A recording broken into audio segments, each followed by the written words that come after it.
Good morning, everyone. I hope you all are enjoying the conference so far.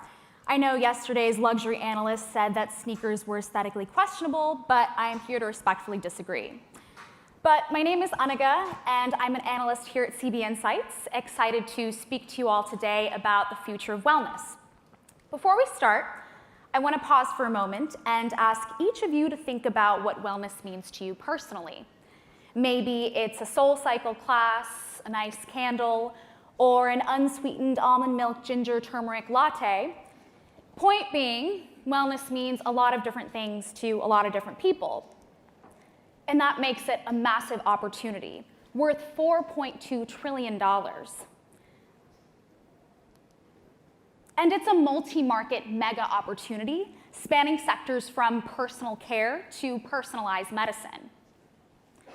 There's a lot of reasons why wellness is on the rise right now.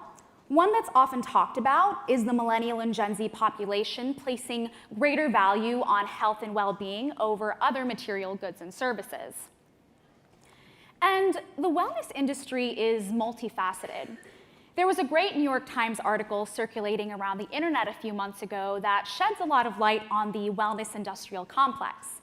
And just a few moments ago, when I asked you to think about what wellness means to you, maybe something in this quote popped up. Maybe it was Oprah or acai or my personal favorite, all the milks from substances that can't technically be milked.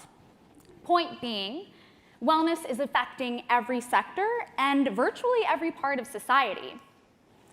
For example, 20 years ago, a company called Lululemon had just been founded, back when yoga pants weren't a thing.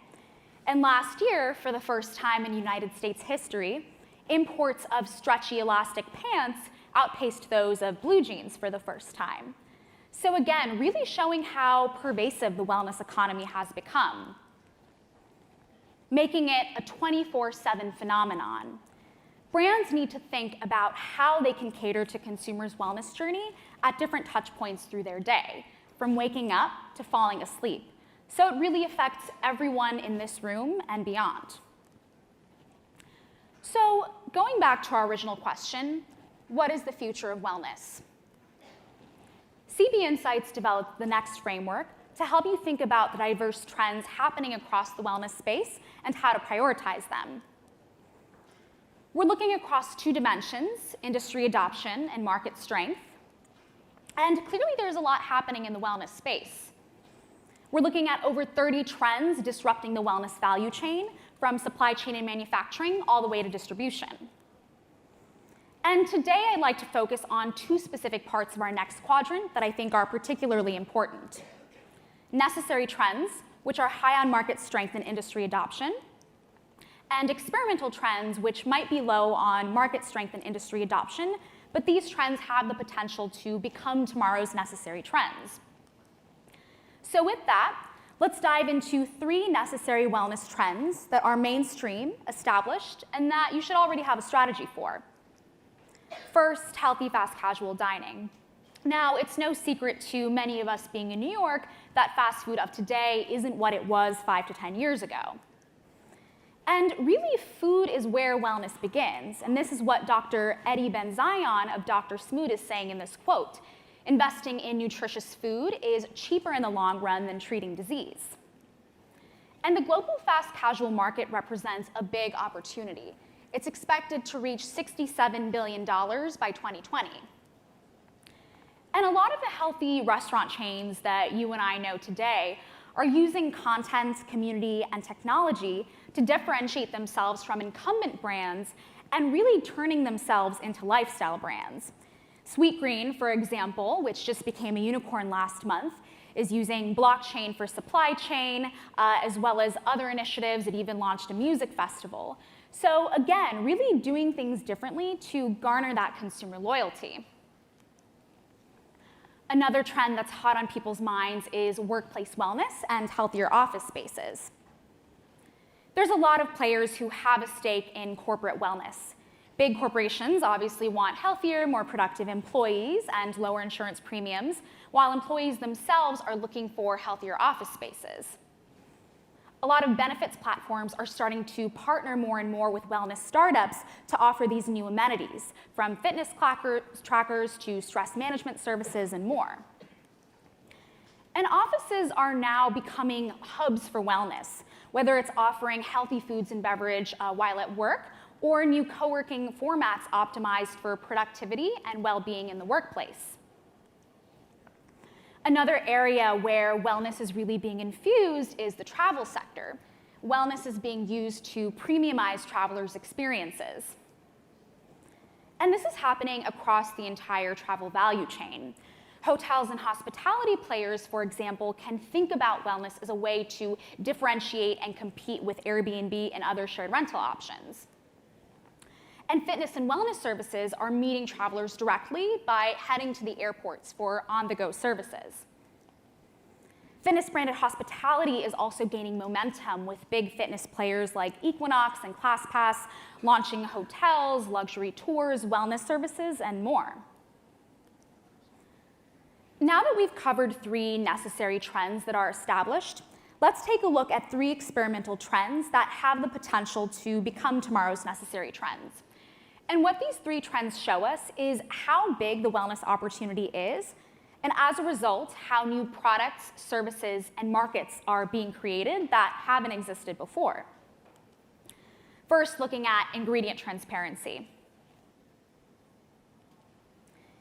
Now, it's obvious to us that the natural and organic boom that's happened in the food space is coming into the personal care market. Cosmetic ingredient labels are becoming more complicated, consumers are becoming savvier and wanting to know what's behind their products, and the industry is becoming increasingly regulated.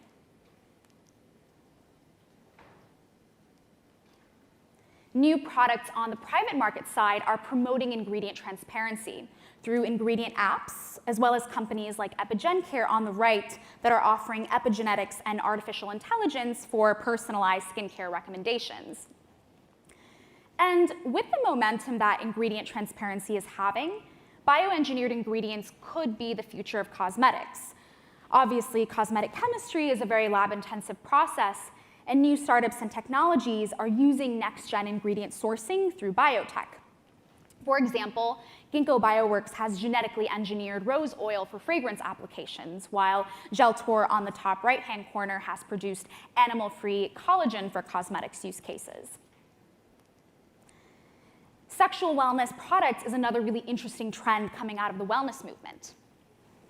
Polly Rodriguez, founder of Unbound, a sexual wellness startup, really emphasized how this is a women-driven market. Should we be surprised that it's women entrepreneurs who see just how big pleasure and wellness can become? And the rise of the online channel is playing a really big role in bringing sexual wellness products to mass market, ultimately destigmatizing and normalizing the conversation and purchase around these products. This online-offline continuity is also being seen with women's health clinics, from brick-and-mortar clinics to virtual clinics that are offering new wellness amenities. And this is due to more personalized and holistic levels of care for women.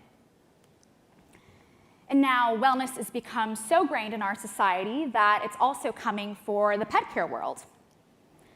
Pet tech funding has been on the rise in recent years and really skyrocketed, and corporates are investing more in the sector. From Mars Pet Care launching a $100 million pet tech fund to SoftBank investing $300 million in a dog walking app. And I think this meme is pretty apt. Maybe some of you are planning to do this after the conference, but what I want you to take away from it is that a lot of the products, services, and technologies that have come for the human world are already coming for your pets. And wellness is a great lens through which to view some of these changes happening in the pet care world, from all-natural pet food to fitness trackers for your pets, and in case you're wondering, there are now cannabis-based supplements for your animals also. I want to end on 2 final trends, also experimental but still further out, that really show just how pervasive and frankly consuming the wellness economy is becoming. These trends really show that wellness is coming into our personal home environments.